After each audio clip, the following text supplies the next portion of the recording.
વિદ્યુત રસાયણ, રાસાયણિક ગતિકી કમ્પ્લેટ. હવે આપણે ચર્ચા કરીએ ચેપ્ટર 2 ની. ચાલો, ચેપ્ટર 2 નું નામ શું હતું? તો દ્રાવણો. લગભગ પહેલા 2 ચેપ્ટર તો એવા હોય બેટા કે તમને આવડતા જ હોય. કેમ? કારણ કે શરૂઆતમાં ધીમે ધીમે ચાલ્યું હોય અને આખું વર્ષ તમે એનું રિવિઝન કર્યું હોય. તે છતાં હવે તમે ચેપ્ટર 2 મારી નજરથી જુઓ તો ચેપ્ટર 2 ની અંદર સૌથી પહેલામાં પહેલા દ્રાવણ એટલે શું? તો હું અહીં લખું છું કે 2 થી વધુ ઘટકોનું એકરૂપ મિશ્રણ. એકરૂપ અથવા સમાન મિશ્રણ.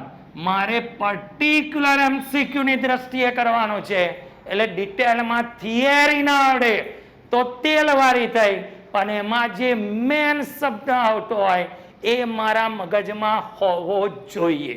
તો એકરૂપ મિશ્રણ એનો મતલબ કે એ થયો કે અહીં તમે લખ્યું મીઠું અને પાણી, તો અહીં લખશો મીઠાનું જલીય દ્રાવણ. એક ઘટક કે જેનું પ્રમાણ ઓછું હોય એને તમે દ્રાવ્ય કહેશો. બીજો ઘટક એવો જેનું પ્રમાણ વધુ હોય તેને તમે દ્રાવક કહેશો. અને બે ભેગા થાય તો શું બનશે? દ્રાવણ.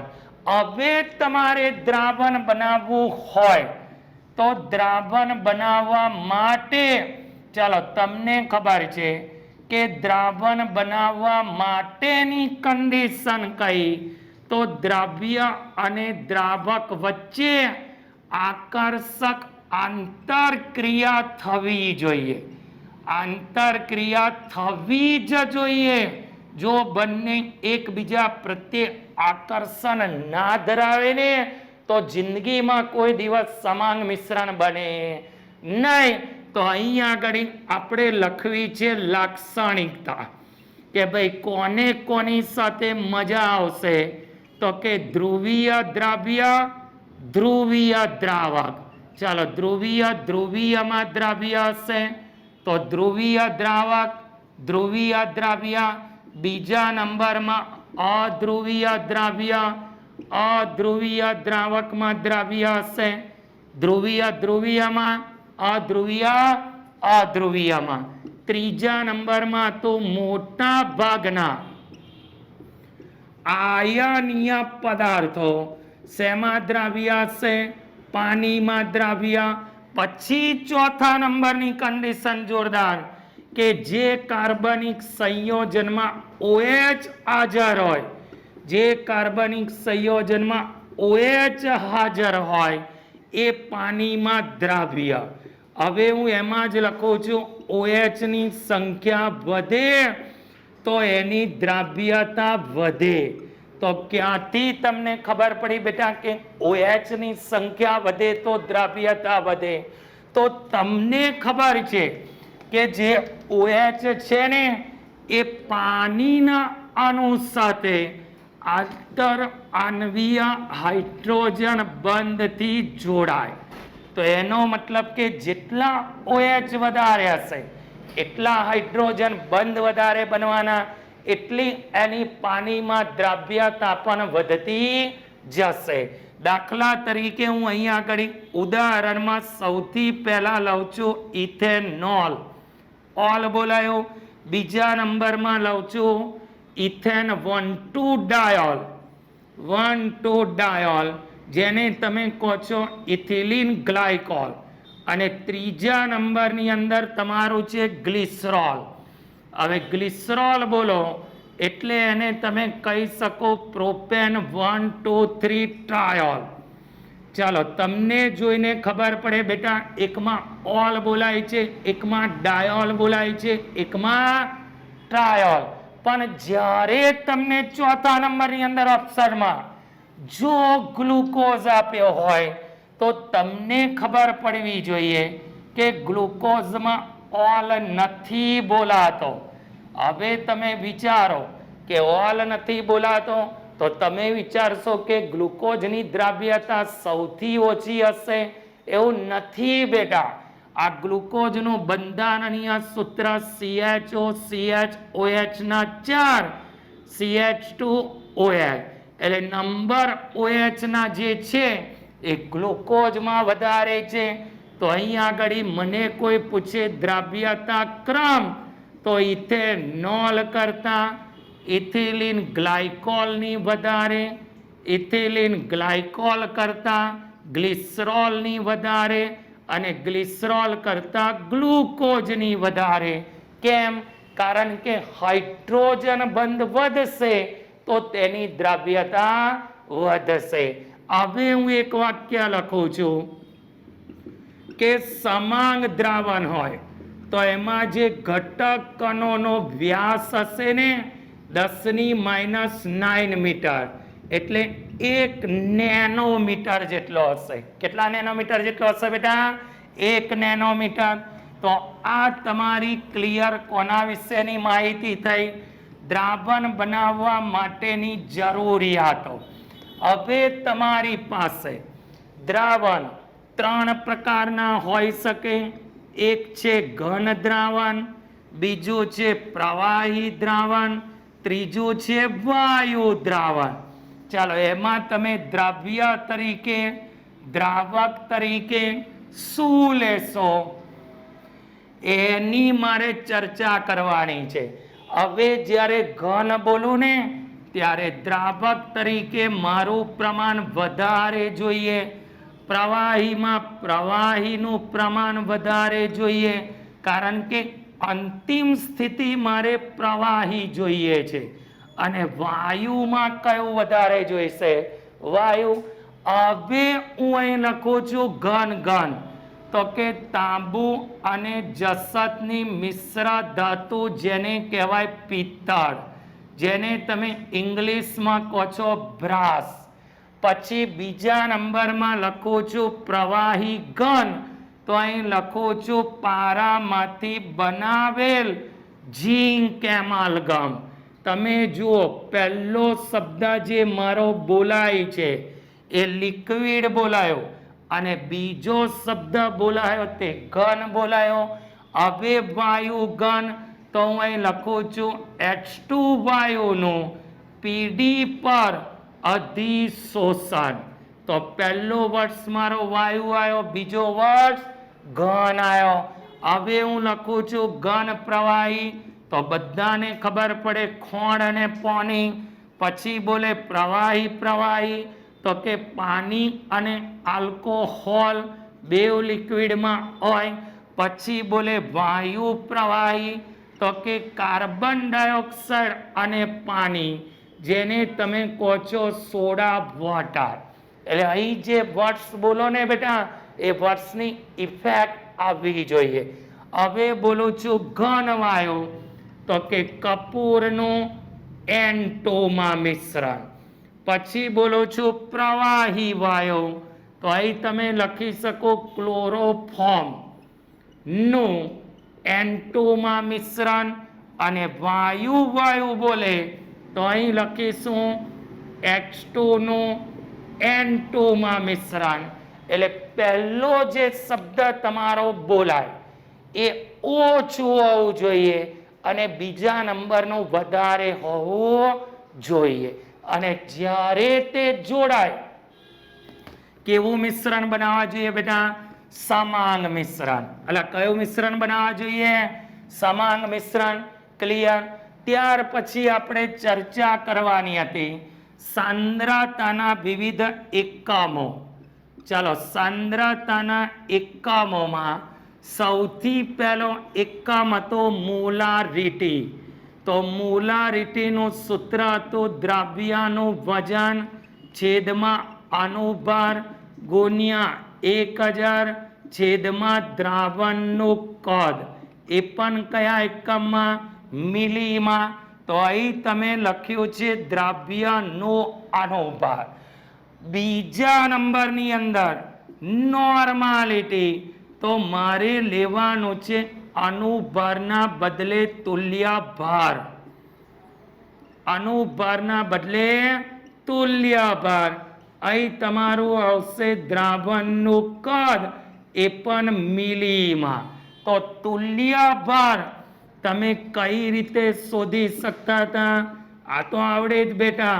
અનુભાર ભાગ્યા એસિડિકતા અથવા બેઝિકતા. હવે જ્યારે 3 પર્ટિક્યુલર એસિડ આવે ત્યારે તમારી કન્ફ્યુઝન ન થવી જોઈએ. એ 3 એસિડમાં પહેલું હતું H3PO4, તો એની બેઝિકતા હતી 3.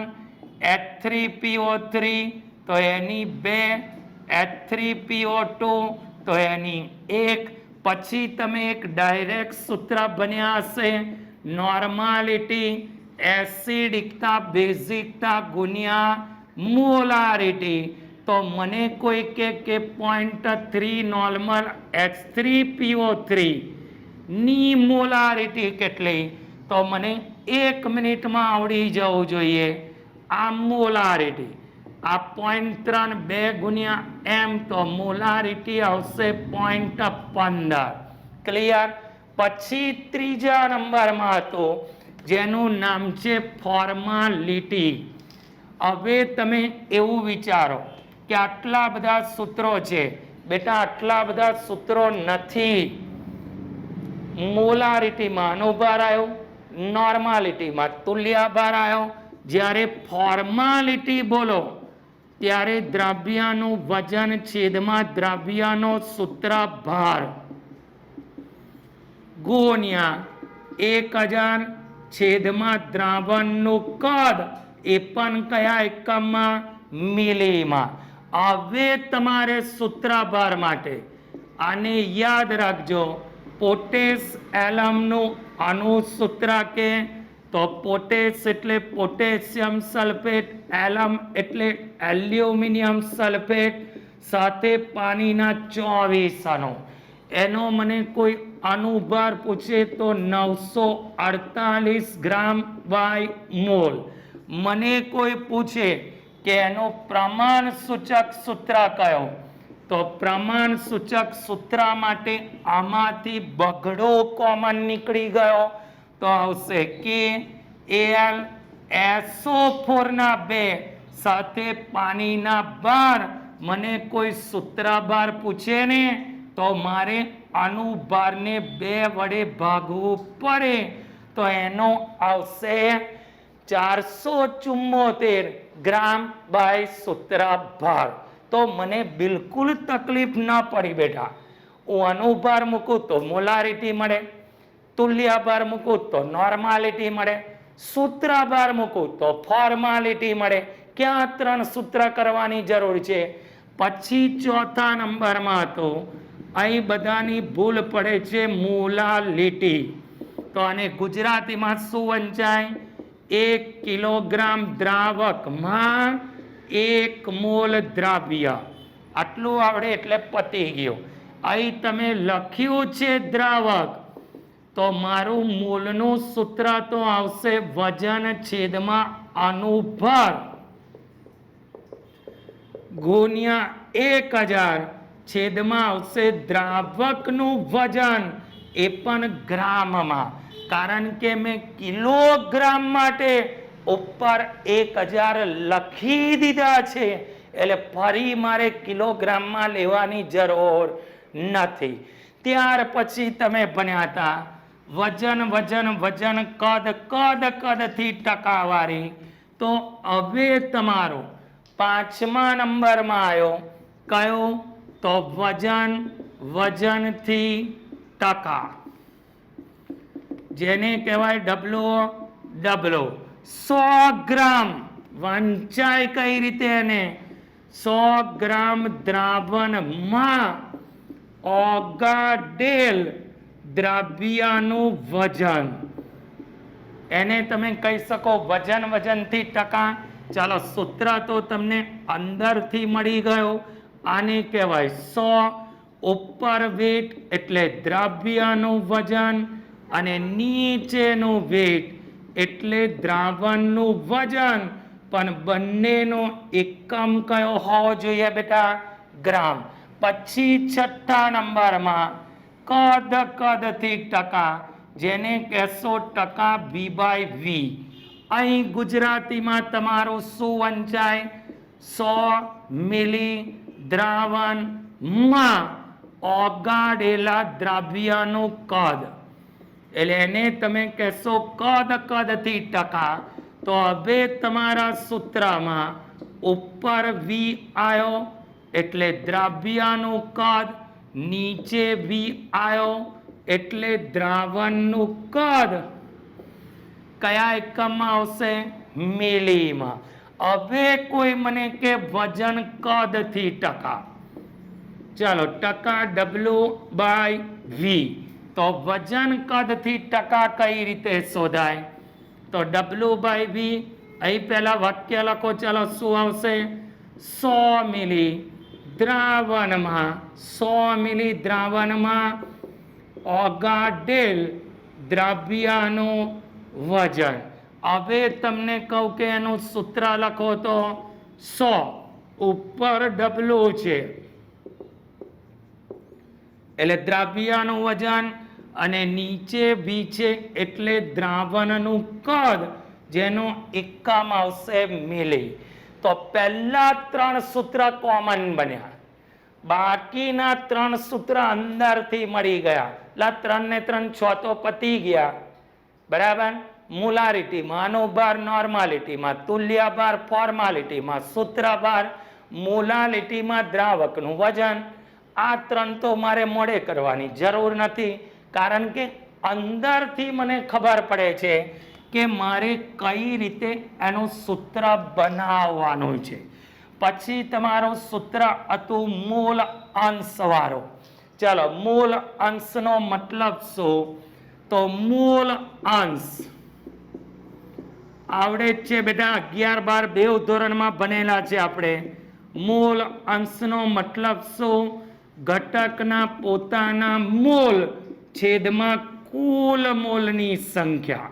હવે મૂળ તો બધાને શોધતા આવડે જ છે, વજન છેદમાં આનું ભાગ. હવે તમને કે ભાઈ મૂળ અંશ, તો કે તમે જ્યારે મૂળ અંશ શોધો ને ત્યારે દ્રાવણના મૂળ અંશ હંમેશા કેટલા થાય? 1. કારણ કે તમારો ઘટક તો એક જ છે, એનું તમે પ્રમાણ શોધ્યું. તો જ્યારે ટોટલ કરશો ત્યારે ફાઇનલ આન્સર કેટલો આવવો જોઈએ? 1. પછીનો શબ્દ હતો પાર્ટ્સ પર મિલિયન. ચાલો, પાર્ટ્સ પર મિલિયન એટલે ppm. તો ppm નો મતલબ શું નીકળે? મિલીગ્રામ બાય લીટર, અથવા માઇક્રોગ્રામ બાય મિલી. જ્યારે લીટરમાં મિલીગ્રામ જેટલું આગળે કે મિલીમાં માઇક્રોગ્રામ જેટલું આગળે, તો સાંદ્રતા કયા એકમમાં શોધાય? ppm. એનું સૂત્ર છે ગ્રામ બાય મિલી ગુણ્યા 10⁶. હવે ઉપર ગ્રામ લખ્યું છે એટલે દ્રવ્યનું વજન હશે, નીચે મિલી લખ્યું છે એટલે દ્રાવણનું કદ હશે, અને ગુણ્યા તમે 10⁶ કરશો એટલે ppm નો જવાબ આવશે ને આવશે જ. ક્લિયર? ખાલી સૂત્રમાં કિંમત મૂકતા જશો એટલે દાખલા આવડી જશે. આના જે શોર્ટકટ સૂત્ર છે એ જેવું ચેપ્ટર પતાવીશ એટલે લાસ્ટમાં શોર્ટકટ સૂત્ર આપી દઈશ કે જેનાથી તમે JEE નીટના ડાયરેક્ટ દાખલા એ શોર્ટકટ સૂત્રથી સોલ્વ કરી શકો. હવે મારે ચર્ચા કરવાની છે ઘન પદાર્થોની દ્રાવ્યતા. તો હમણાં તમે બોલ્યા બેટા કે તમારો પદાર્થ જો ઘન હોય એને મારે પ્રવાહીમાં દ્રાવ્ય કરવો છે, તો સૌથી પહેલા મારે જોવો પડે દ્રાવકનો પ્રકાર. તો તમે આગળ ભણ્યા જ છો કે ધ્રુવીય ધ્રુવીયમાં દ્રાવ્ય બને, અધ્રુવીય અધ્રુવીયમાં દ્રાવ્ય બને. બીજું પરિબળ છે તાપમાન. તો તમને ખબર છે કે તમે ઠંડા પાણીમાં ખાંડ નાખો, ગરમ પાણીમાં ખાંડ નાખો, ચાલો બેમાંથી કઈ જગ્યાએ ઓગળે? તો તાપમાન વધે તો દ્રાવ્યતા વધે, તાપમાન ઘટે તો દ્રાવ્યતા ઘટે.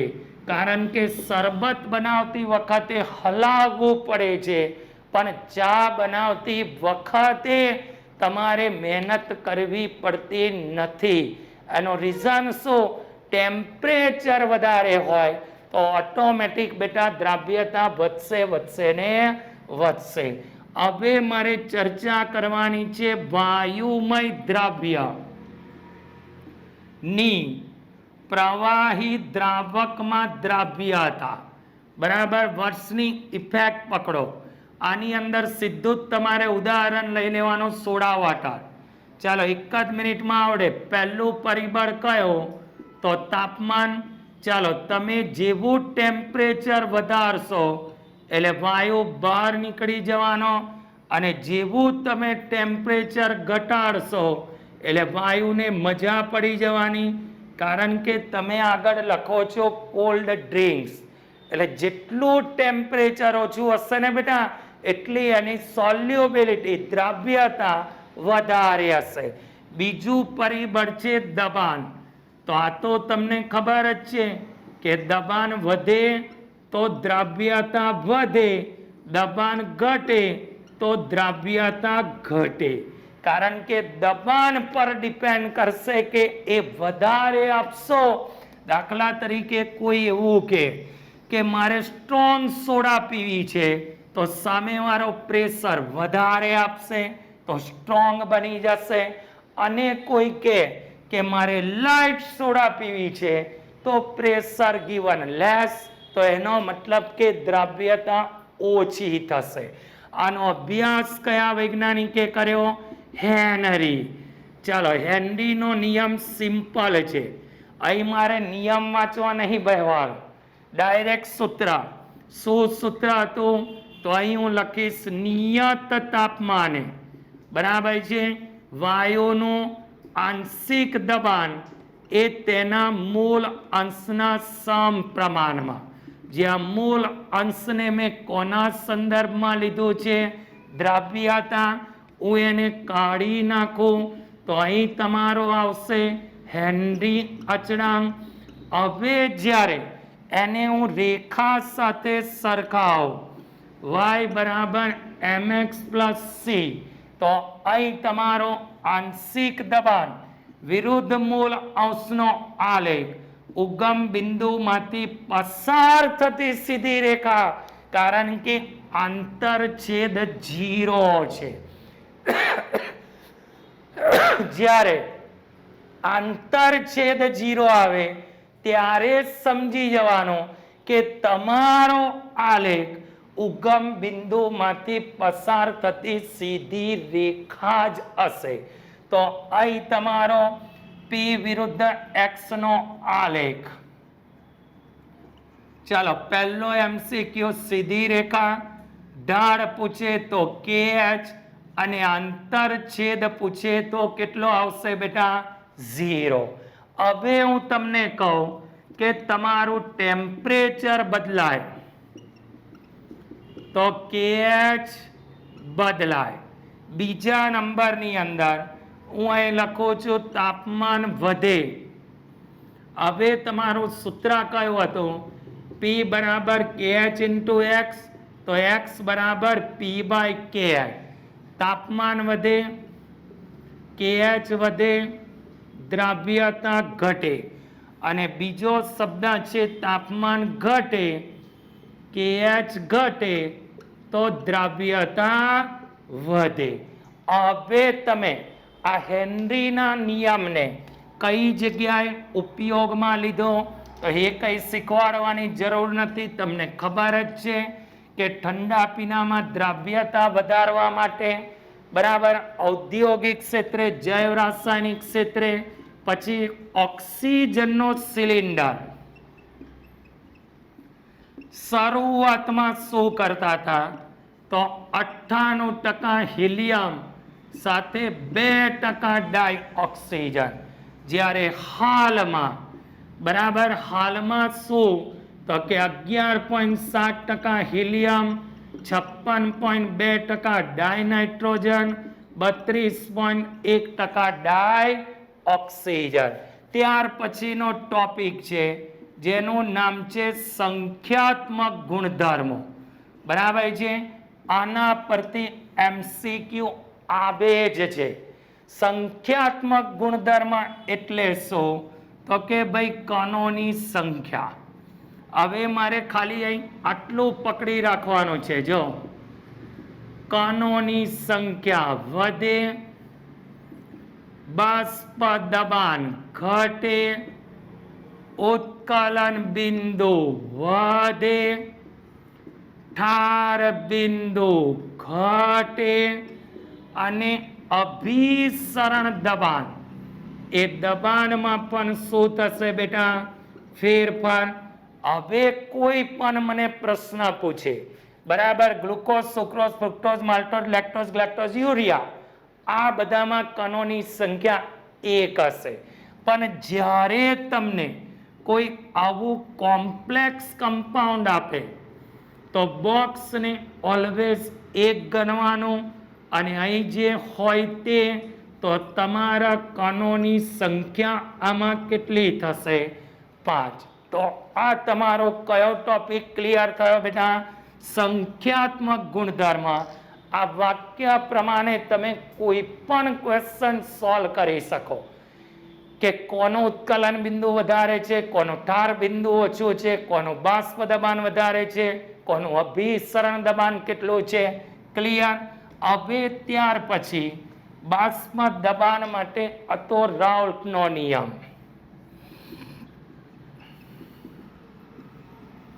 તો સૌથી પહેલા હું અહીં લખું છું અબાષ્પશીલ દ્રાવ્ય અને બાષ્પશીલ દ્રાવક.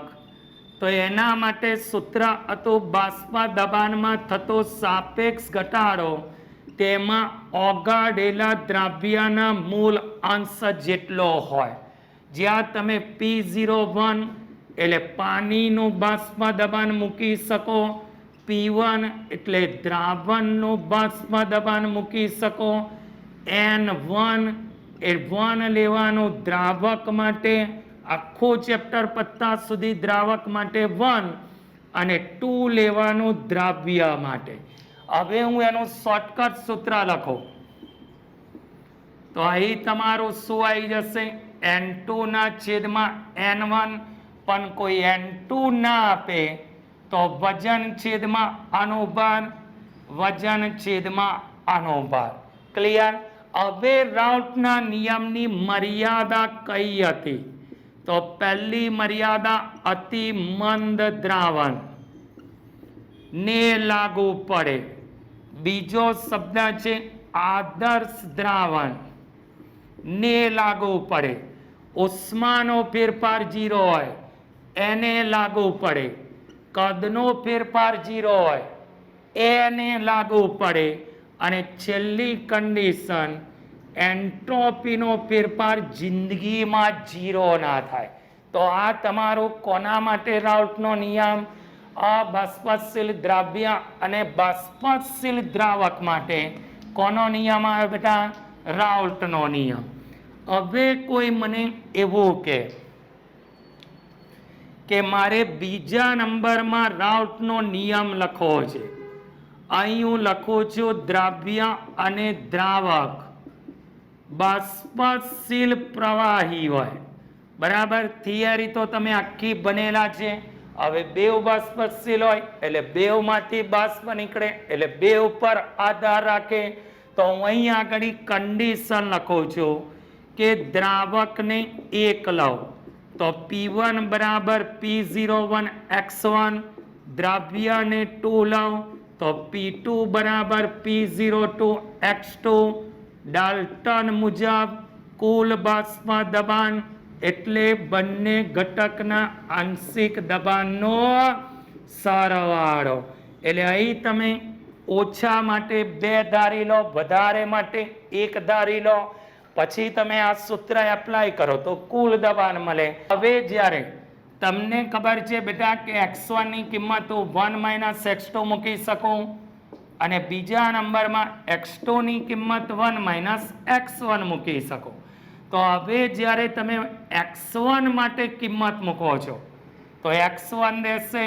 તો અહીં તમારું P કુલ એકડો છે એટલે બગડાથી ચાલુ કરવાનો. બગડો, એકડો, બગડો, એકડો. પતી ગયો સૂત્ર. 2 1 2 1. અહીં તમારો બગડો છે એટલે સૂત્ર ક્યાંથી ચાલુ થશે બોલો? એકડાથી. P01 P02 minus P01 into X2. આના પરથી મને એ જાણવા મળ્યું કે જે બાષ્પ દબાણ હશે ને એ કોઈ એક ઘટકના મૂળ અંશ પર આધાર રાખશે. મૂળ અંશના સુરેખ પ્રમાણમાં હશે. જો મૂળ અંશ બદલાશે તો કુલ બાષ્પ દબાણ પણ બદલાશે. હવે કોઈ કે મારે બાષ્પ કલામાં મૂળ અંશ જોઈએ છે, બરાબર? દાખલા તરીકે હું અહીં લખું ઘટક 1 માટે તો સૂત્ર છે P1 બરાબર Y1 ઇન્ટુ P કુલ, જ્યાં Y1 ને શું કહેવાય? બાષ્પ કલામાં મૂળ અંશ. ઘટક 1 માટે બાષ્પ કલામાં મૂળ અંશ એટલે આના પરથી તમે શું શોધી શકો બેટા? બાષ્પ કલામાં મૂળ અંશની ગણતરી કરી શકો. ક્લિયર? હવે રાઉલ્ટ એનો ત્રીજો નિયમ, કોના માટે રાઉલ્ટે ત્રીજો નિયમ રજૂ કર્યો? વાયુ દ્રાવ્ય અને પ્રવાહી દ્રાવક માટે. તો અહીં હું લખું છું રાઉલ્ટનો નિયમ. વાયુ દ્રવ્ય અને પ્રવાહી દ્રાવક. તો જ્યારે વાયુ દ્રવ્ય પ્રવાહી દ્રાવક આવે તો પહેલા તો હેનરી જ આવે. એને કહ્યું તો P બરાબર KH into X.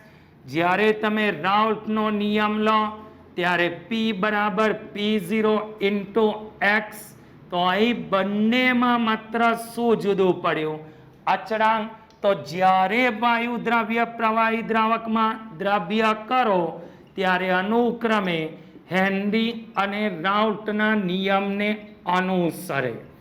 કોને અનુસરે બેટા? હેનરી અને રાઉલ્ટના નિયમને. હવે મારે ચર્ચા કરવાની છે કે તમે આદર્શ દ્રાવણ કોને કહી શકો અને બીજા નંબરમાં બિન આદર્શ. તો આપણે અહીં તફાવત બનાવી દઈએ એટલે ઇઝી બને. ચાલો, બિન આદર્શ ને આદર્શનો મતલબ શું? તો આદર્શમાં ઉષ્માનો ફેરફાર 0, આદર્શમાં કદનો ફેરફાર 0, આદર્શમાં એન્ટ્રોપી મિક્સિંગ ફેરફાર ઇઝ નોટ ઇક્વલ ટુ 0, આદર્શમાં આકર્ષણ સમાન હોય, બરાબર? આદર્શ રાઉલ્ટને અનુસરે. કોને અનુસરે? રાઉલ્ટને. પણ જ્યારે બિન આદર્શ બોલો, કદનો ફેરફાર 0 ના થાય, ઉષ્માના મૂલ્યનો ફેરફાર 0 ના થાય અને એન્ટ્રોપીનો ફેરફાર તો જિંદગીમાં 0 ના થાય. એન્ટ્રોપી એટલે પદાર્થમાં રહેલી અવ્યવસ્થાનું માપદંડ. Randomness of substance it is called entropy. એન્ટ્રોપીનો મતલબ પદાર્થમાં રહેલી અવ્યવસ્થા. જ્યારે તમે બેને ભેગા કરો ને ત્યારે કદ વધે અને કદ વધે એટલે બેટા શું થાય? અવ્યવસ્થા વધે વધે ને વધે. આ તમારું રાઉલ્ટને ન અનુસરે. ક્લિયર? હવે કોઈ મને કે આનું ઉદાહરણ તો લખ્યું છે કે સમાન સમાન વાળું, આમાં અસમાન વાળું. તો અહીં આગળ હું લખીશ જો ક્લોરોમિથેન અને બ્રોમોમિથેન. તો પાછળ મિથેન મિથેન આવ્યો. જુઓ ધ્યાનથી તમે. પછી હું બીજા નંબરમાં બોલું ક્લોરોબેન્ઝીન અને બ્રોમોબેન્ઝીન. પાછળ બેન્ઝીન બેન્ઝીન આવ્યો. ત્રીજા નંબરમાં બોલું નોર્મલ હેપ્ટેન અને નોર્મલ ઓક્ટેન. આલ્કેન આલ્કેન આવ્યો. પણ આમાં તમારી 100% ભૂલ પડે, બેન્ઝીન અને ટોલ્યુઇન. તો હવે તમે કહેશો કે સાહેબ આમાં ઇનિન સરખું આવ્યું. ના, બરાબર. ટોલ્યુઇન એટલે મિથાઇલ બેન્ઝીન. તો એમાં પણ બેન્ઝીન આવે ને બેટા. હવે મારે ચર્ચા કરવાની છે બિન આદર્શ. તો એમાં તો કોઈને કોઈની હાથે લેવા દેવા જ નહીં હોય. જો HCl અને પાણી છે, કોઈ લેવા દેવા? HNO3 અને પાણી, ક્લોરોફોર્મ અને એસિટોન, ક્લોરોફોર્મ અને એસિટોન, અને છેલ્લા નંબરની અંદર છે જેનું નામ છે ફિનોલ અને એનિલીન.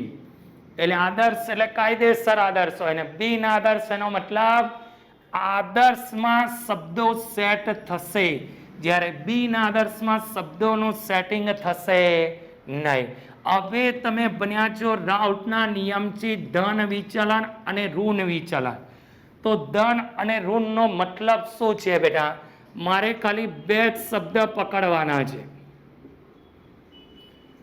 ધન વિચલનમાં હાઇડ્રોજન બંધ તૂટે, અને જ્યારે ઋણ વિચલન આવે ને ત્યારે એમાં હાઇડ્રોજન બંધ બને. બરાબર. જ્યારે તમારો હાઇડ્રોજન બંધ તૂટતો હોય ત્યારે એનર્જી રિમૂવ થશે, એટલે તમારા રાઉટના નિયમનો આલેખ ઓરિજિનલ આલેખ કરતા વધશે. અને જ્યારે તમારું આ લખશો ઋણ વિચલન, ત્યારે એમાં હાઇડ્રોજન બંધ બનશે, એટલે તમારી એનર્જી ઘટશે. માટે તમારા વિચલનમાં શું થશે બેટા? આલેખનો ગ્રાફ નીચે આવશે. ક્લિયર? હવે મારે બનવાનો છે ત્યાર પછીનો ટોપિક, જેને કહેવાય મોલલ ઉન્નયન.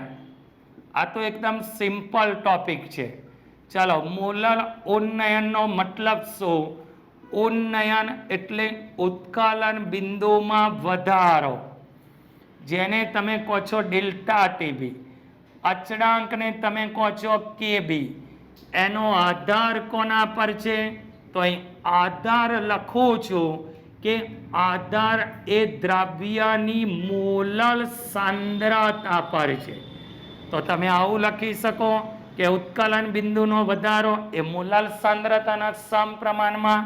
હવે તમે કાઢી નાખો તો કેબી ઇન્ટુ એમ, જ્યાં મોલાલિટીનું સૂત્ર તમને ખબર છે. દ્રવ્યનું વજન અનુભાર 1000 છેદમાં દ્રાવકનું વજન, આ તમારું ડેલ્ટા ટીબી. પણ આમાં તમારે કાળજી શું રાખવાની છે? અહીં તમે લખ્યું છે ઉત્કલન બિંદુ વધે, એટલે અહીં તમારી પાસે શું હોવું જોઈએ ખબર? TB minus T0B. તમે કહ્યું છે વધે, એટલે આ તમારું હશે 373.15. બરાબર છે. હવે અહીં આગળ જ્યારે તમે આન્સર લાવો દ્રાવણ માટે, ત્યારે ઓલવેઝ 373.15 થી વધારે હોય.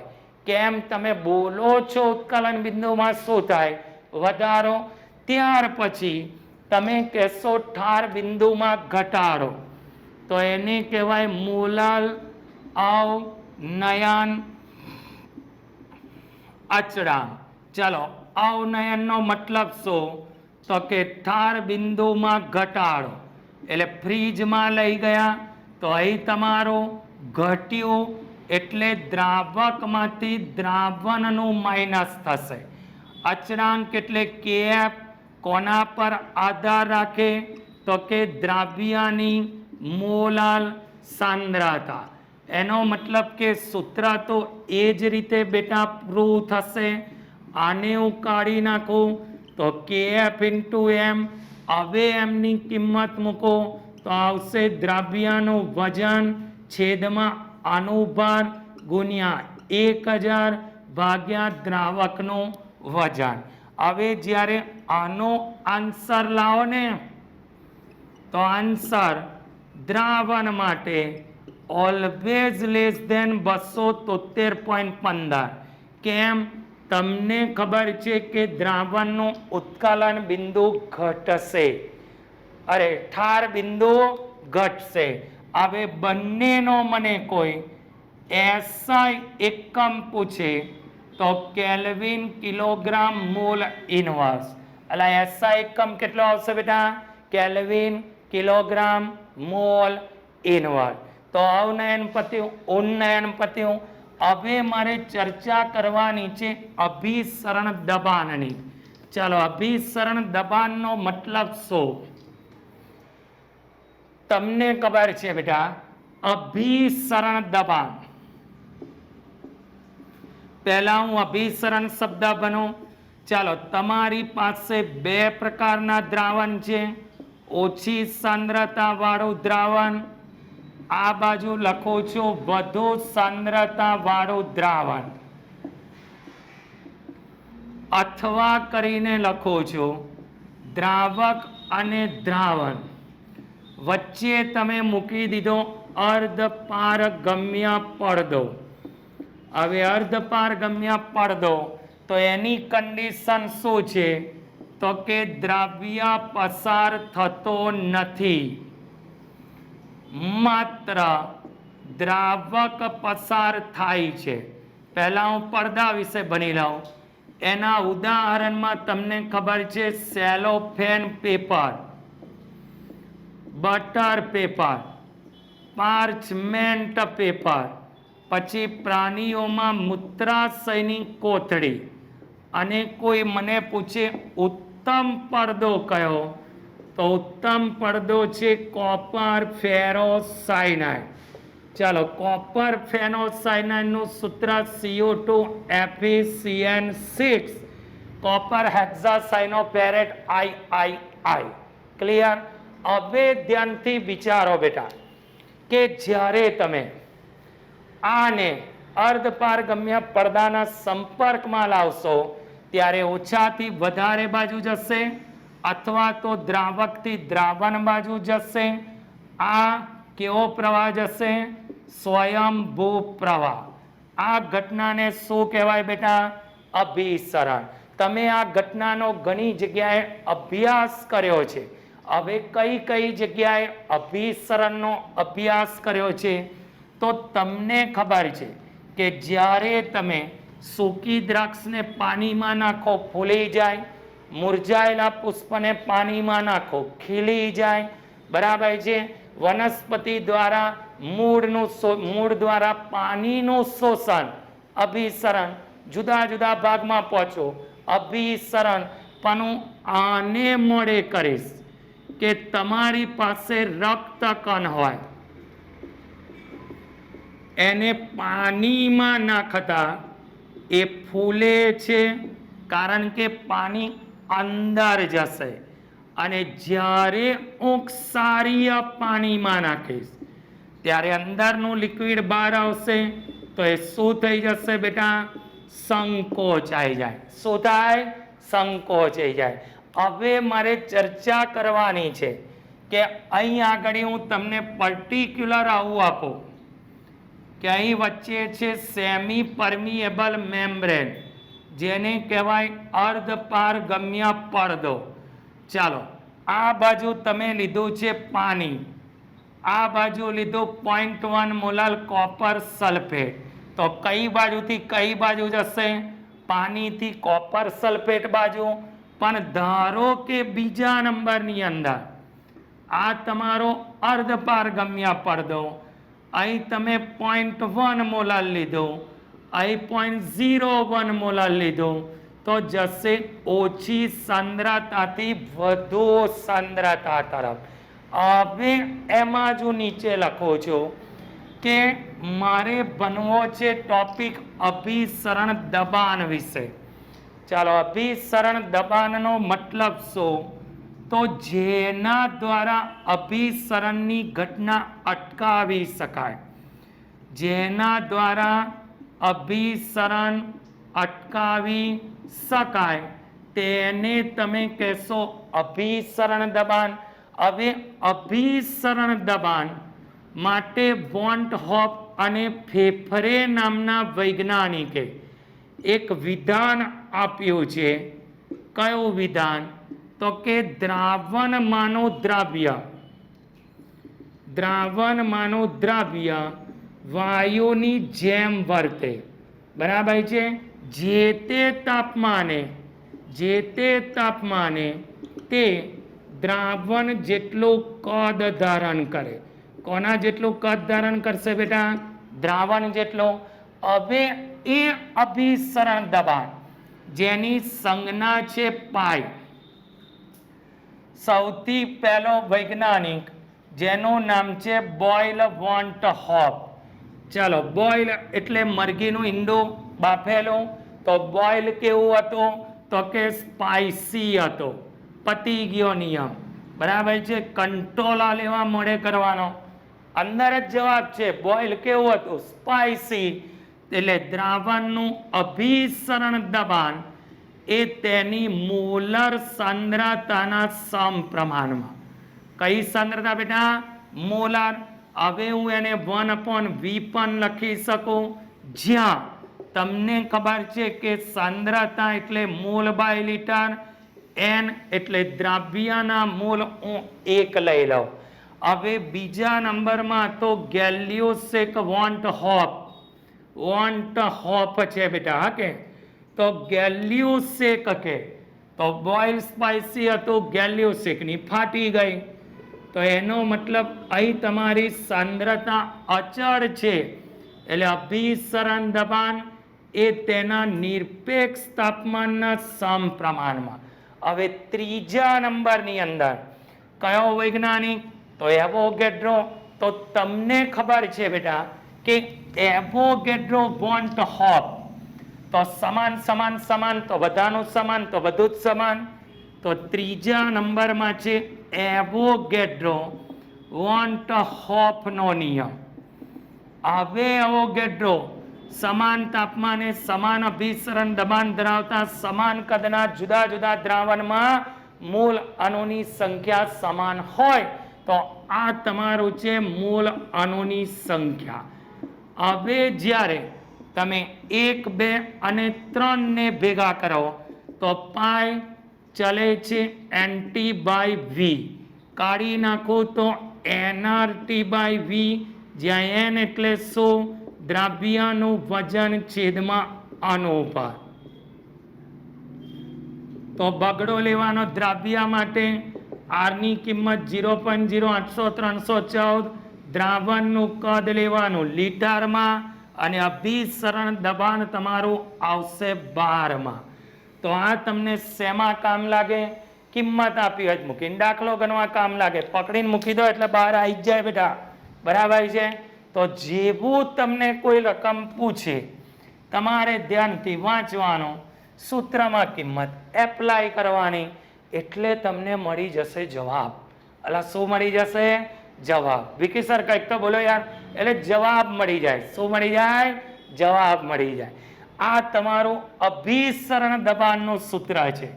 હવે ધ્યાનથી સાંભળજો કે અહીં મારે ચર્ચા કરવાની છે કોની? સમ અભિસારી દ્રાવણ. તો એની કન્ડિશન શું છે? તો કે અભિસરણ દબાણ સમાન, એની સાથે એની સાંદ્રતા પણ સમાન હોય. હવે તમને વિચાર આવે કે સાંદ્રતા સમાન એટલે આવે બેટા, વિચાર તો આવે જ ભણતા ભણતા, બરાબર, પણ સારા વિચારો લાવવાના. તો અહીં આગળ હું લખું છું કે માનવ શરીરના રુધિર સાથે, માનવ શરીરના રુધિર સાથે 0.91% W/V NaCl નું દ્રાવણ સમ અભિસારી છે.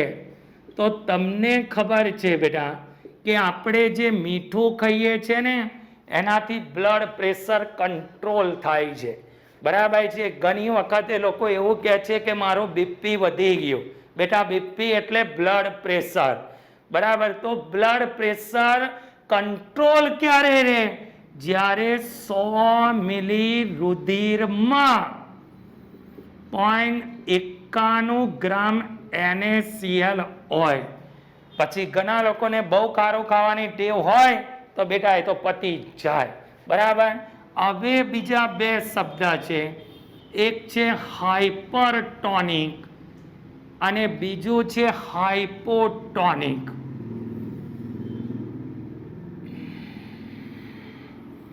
તો હાઇપરનો મતલબ શું? વધુ સાંદ્રતા વાળું, અને હાઇપોનો મતલબ ઓછી સાંદ્રતા. તો હવે કોઈ એવું કે બેટા મને ના ખબર પડી MCQ નહીં તો અહીં પર્ટિક્યુલર ઉદાહરણ લખો 0.1 મોલર ગ્લુકોઝ. 0.1 મોલર NaCl અને ત્રીજું લખું છું 0.1 મોલર K3FeCN6. ચાલો, સાંદ્રતા માટે મારે કણોની સંખ્યાને પણ ધ્યાનમાં લેવી પડે, તો આની સાંદ્રતા આવશે 0.1 ગુણ્યા 1, 0.1 0.1 ગુણ્યા 2, 0.2 0.1 ગુણ્યા 4, 0.4. તો મારું વધુ સાંદ્રતા ધરાવતું આવ્યું ત્રીજા નંબરનું. ફરી એકવાર અહીં ધ્યાનથી જોજો. અહીં મેં લખ્યું 0.01 મોલર યુરિયા, બીજા નંબરમાં લખ્યું 0.01 મોલર AlCl3 અને ત્રીજા નંબરમાં લખ્યું K4FeCN6. ચાલો, અહીં તમારી સાંદ્રતા 0.01 ગુણ્યા 1, 0.01. આમાં 4 આયનો છે એટલે 0.04. આમાં ટોટલ 5 છે એટલે 0.05. તો કયું છે ઓછી સાંદ્રતા? એટલે એમાં મારો આન્સર કયો આવશે? એ. એટલે એનો મતલબ કે સરખી હોય તો સમઅભિસારી. કોઈ કે મારી વધી ગઈ તો કે તારું હાઇપરટોનિક, કોઈ કે મારી ઘટી ગઈ તો તારું હાઇપોટોનિક. ક્લિયર બેટા? જો પતવા આવ્યું ચેપ્ટર. કોણ એવું કે છે 1 કલાકમાં રિવાઇઝ ના થાય? લઈ આવો મારી બહેને. આ હાઇપરટોનિક પત્યું, હાઇપોટોનિક પત્યું અને સમઅભિસારી પત્યું. હવે ચેપ્ટરનો લાસ્ટ ટોપિક જેનું નામ છે બોન્ડ હોપ અવયવ. અલા કયો અવયવ?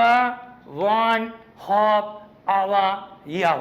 તો વોન હોપ અવયવ એટલે ટૂંકમાં તો થવાની કણોની સંખ્યા જ. એની સંજ્ઞા છે I. મારે એને શોધવો હોય તો કે સાચો અનુભાર છેદમાં અસામાન્ય અનુભાર.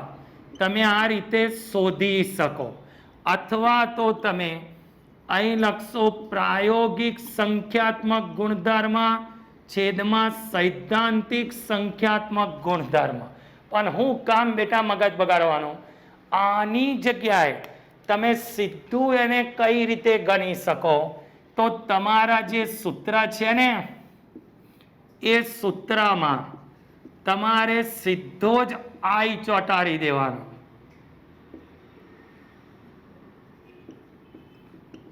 અલા શું ચોંટાડવાનું? I.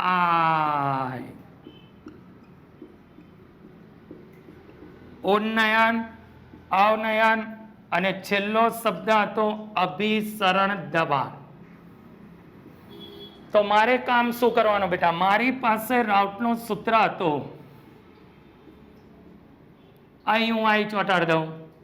મળી ગયો વોન ટોપ અવયવ. મોલર ઉન્નયન અચળાંક, અહીં હું I ચોંટાડી દઉં. મળી ગયો વોન ટોપ અવયવ. અવનયન અચળાંક, મળી ગયો વોન ટોપ અવયવ. અને છેલ્લા અભિસરણ દબાણ, તો એમાં પણ હું આગળ I ચોંટાડી દઉં. તો આના પરથી તમને મળશે બોન્ડ હોપ અવયવ. હવે એ બોન્ડ હોપ અવયવ નક્કી શું કરે છે? તો જ્યારે તમારું I 1 કરતા મોટો, તો અહીં તમારું થશે વિયોજન, તો થશે સુયોજન.